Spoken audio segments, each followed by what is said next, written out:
and good evening. I'm Melisa Idris. Welcome to Consider This. This is the show where we want you to consider and then reconsider what you know of the news of the day. Today on the show, we'll be focusing on recent government signals over reform of the public sector's pension system and the mandatory retirement age. Now, as you may be aware, the government is proposing shifting new civil service hires to EPF and is also considering raising the retirement age to 65. Now, in a country like Malaysia with vast income gaps and rising eldercare needs, are we designing systems that only work for a few? Or do we need to rethink what it is that we owe each other? Joining me on the show today is Dr Rahimah Ibrahim, Director of UPM's Malaysia Research Institute on Aging, better known as MyAgeing. Dr Rahimah, thank you so much for being on the show with me today. There's been, I would say there's been a lot of alarmism in the public discourse about how pensions will, quote unquote, bankrupt the nation. And I just wanted to begin there with our conversation. How would you like us to understand, how should we understand what the real fiscal and demographic pressures that are driving the call to reform the pension system? Okay. Thanks, Melisa, for the question. So, first of all, I have to say that the alarmist statements are very damaging to our understanding of the pension systems in Malaysia. It's less Titanic iceberg, if you may, more of a leaking pipes. You know, if we can fix the pipes, the ship will stay afloat. Some key facts.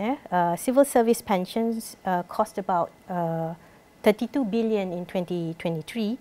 That sounds huge until you realize it is under 2% of GDP and roughly 12% of the operating expenditure. Right. And this ratio has rarely budged since the 1990s. You know, so.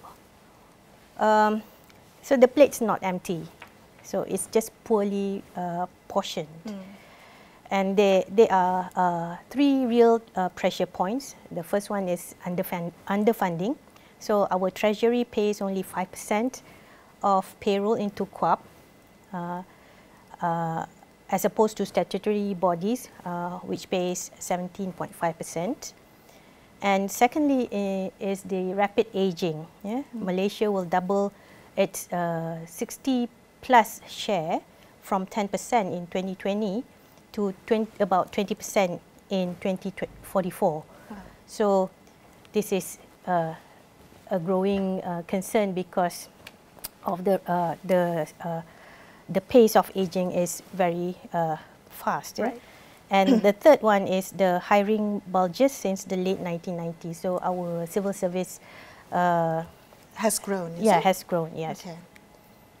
Okay, so those are some of the key points that you've raised, and I would like to kind of go into them, each of them. So let's take the 5% payroll into QAP, and that sounds quite interesting. At what point did you think, was there a point, was there a pivotal point for our country where the pension system got, I would say, off track? I mean, I'm just wondering, well, how did we get here to this point in time? Was there a pivotal moment, a pivotal point, or was this kind of a slow erosion over time that we haven't increased our 2% of GDP contribution, that it's only a 5% contribution into QAP? Where do you think we slid off track a little bit? Okay, all right. So I think with the growing number of older persons and which means we are also facing a large number of retirees, as well as the increase in life expectancy. So the current system no longer works. So a lot of the countries are moving towards defined contribution. Yes. So meaning that there'll be more responsibility as well as more equity in terms of the funds. Yeah. So we need to look at our situation now is that we need new structures for our pension, because the current structure no longer works with the current demographic change. Okay, I like when you said that the plate is not empty, we just need to reportion a little bit. One of the ways the government is thinking about reforming the pension system is, well, they say, let's place all new civil service hires into the EPF system, so using that model instead of pensions. On the surface, to someone like me, it sounds like that's the most fiscally prudent method, right? That sounds financially, that makes sense to me. I think, oh, okay, moving it to, as opposed to pensions, we go to the EPF system. But you've recently argued that this isn't the right way to do things. Could you elaborate why you think this isn't the right move? Okay, so first of all, if we transport all the new hires to EPF, this will increase the government cash outlay from 5% to 23% of salary day one. So there will be an increase in emoluments that the government have to pay, to factor in the move. Yeah? Because currently they only pay 5% into the pension system, to QAP. Yeah. But if they were to move it to the EPF system, they would have to pay 23%. Yeah. Okay. So, so bigger wage bill tomorrow, government cash contribution jumps from 5% to 23% on salary, for salary since day one. So it's costlier in the short term and it's not cheaper. Yeah? And secondly, there's no risk pooling. EPF is a personal jar. So it's like personal piggy bank for every worker. So if you live too long or hit a market crash, and the jar empties. So our pension system have a risk pooling mechanism that spreads the risk across generations. Can you elaborate a little bit about that? I mean, when you talk about risk pooling and kind of income redistribution, I would say that kind of mechanism, help us understand why that is a crucial principle that should underpin a pension system. Because it makes the system fairer, you know,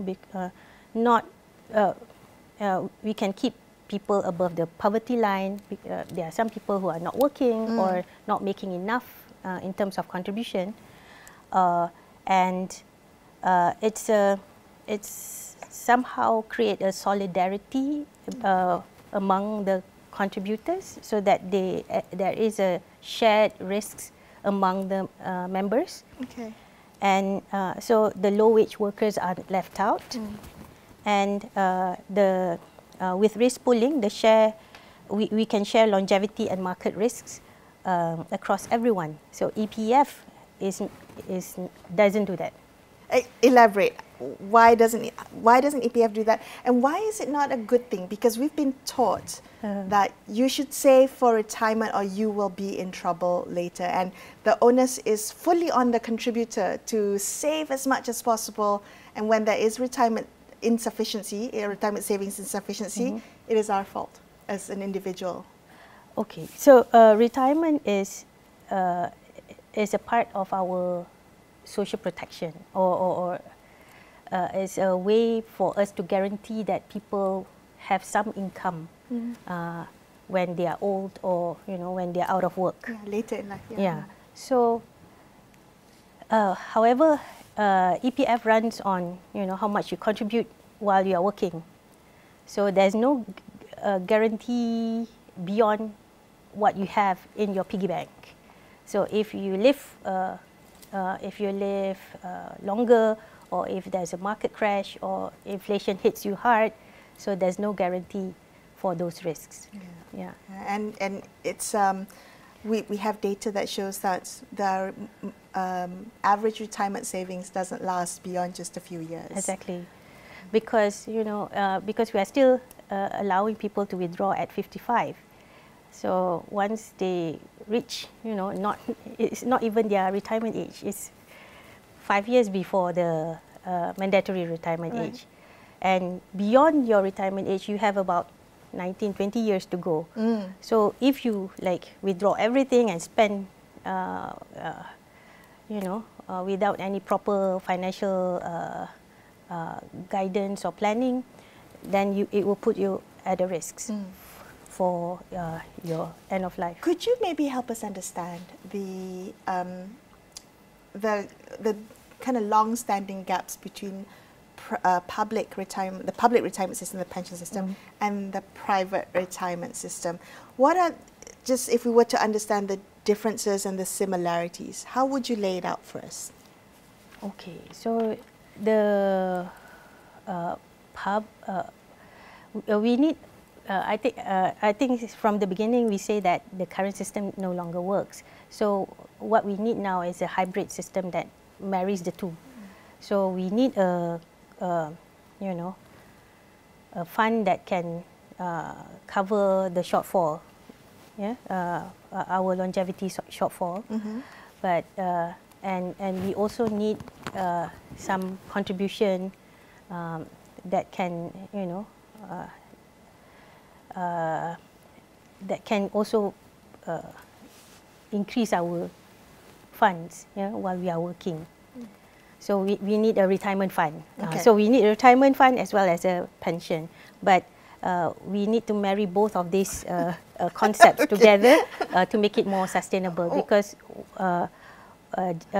having one will not be sustainable over the long term. So what I'm hearing from you is there are pros and cons to each of the systems. So we should take the pros from each of them and marry them into a hybrid system. What would that look like when we think about a viable and a sustainable pensions model for Malaysia? What would that look like in practice? So we have to combine the security that we get from defined benefit with the discipline from the defined contribution. So we have to put in aside something aside for our old age, right? So we have to look at how to keep the cost predictable and also protect the retirees in their retirement. So the first layer, we have to make sure that there is a lifelong defined benefit annuity. So this is something that we know through pensions, where we are paid monthly, based on the last drawn salary that we had while working. And then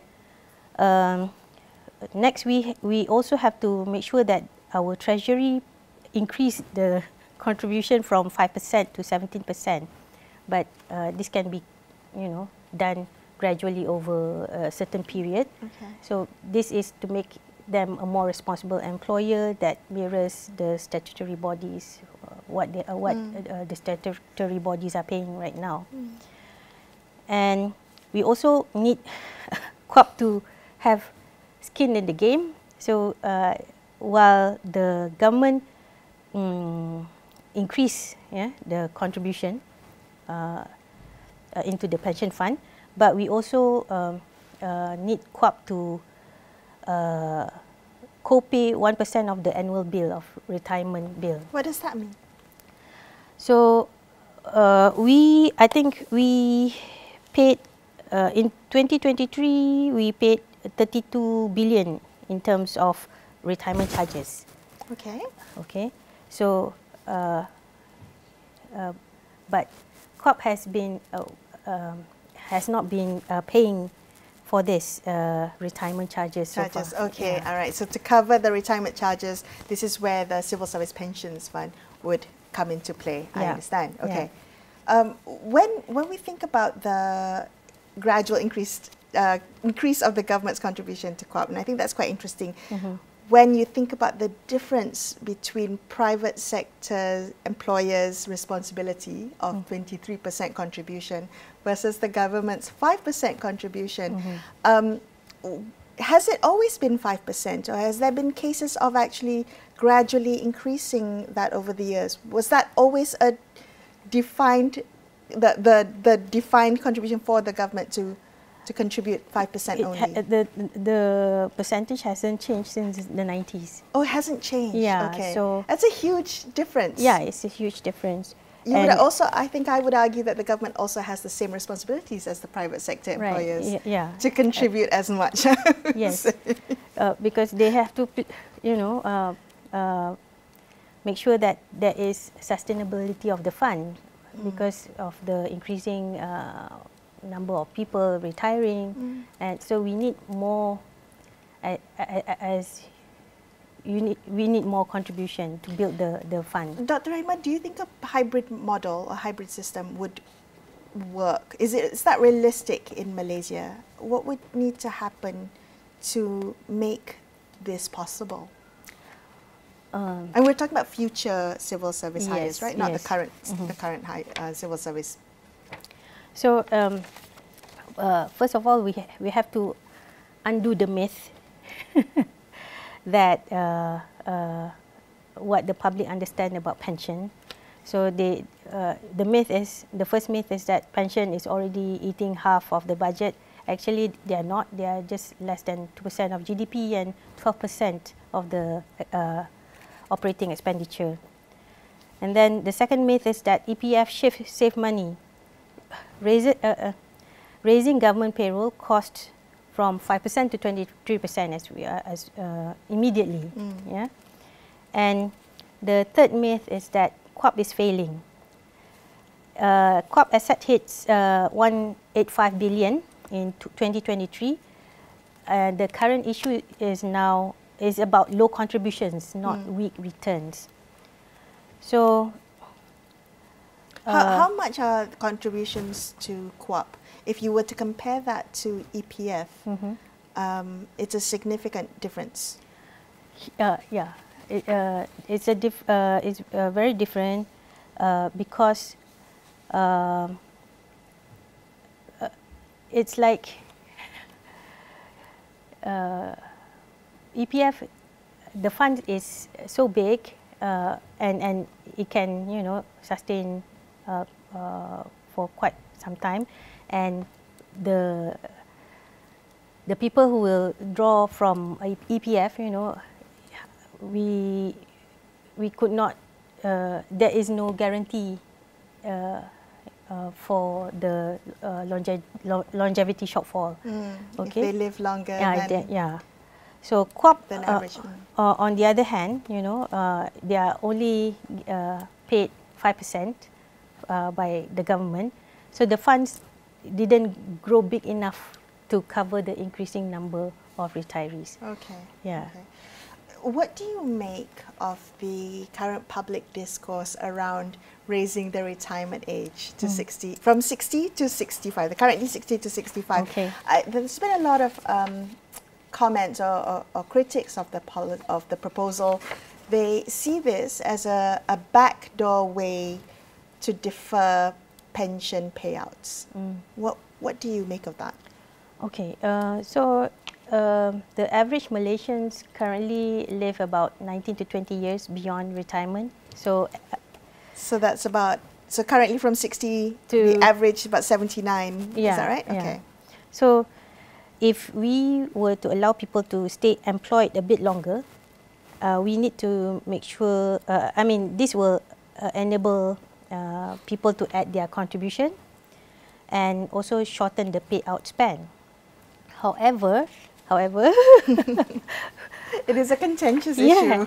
Yeah, it's not about pushing older retirees to work, but we want people, to still cash in on their experience or their talents a bit longer. So we want to keep skilled seniors or the silver talent in the economy. So but the system must change a little bit to include phase hours, bridge retirement, and retraining to avoid the age bias. Right. So a flexibility, a kind of flexible retirement, if I may use that term, rather than a fixed age, is something that would work better. Yeah. Is that and I think I asked this coming from the MyAgeing perspective, right? Because this is how you're looking at a society that's living longer, and now possibly having to work longer. Is that an ideal scenario for us, both kind of from a societal perspective and also from a fiscal perspective, fiscally sustainable perspective? Is the idea that we all just have to get used to maybe working longer as we age? I think the key idea here is to make sure that all the retirees or older adults remain active and healthy, so that they can keep away from being sick or being isolated even? Isolated, or they don't do anything at home. So again, it's about trying to leverage on the existing talent, because we need it. We need to retain certain talents in the job market, but of course we need to look at the system to be more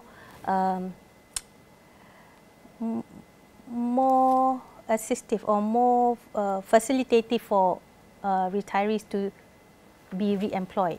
Okay. Because there is an age discrimination as well when it comes to an aging workforce. All of this conversation around pensions reform and looking at EPF and QAP, I think excludes almost half of the labour market, the informal workers, people in the informal sector who often work far longer past retirement age. So we have people in, 65-year-olds still working in the informal sector.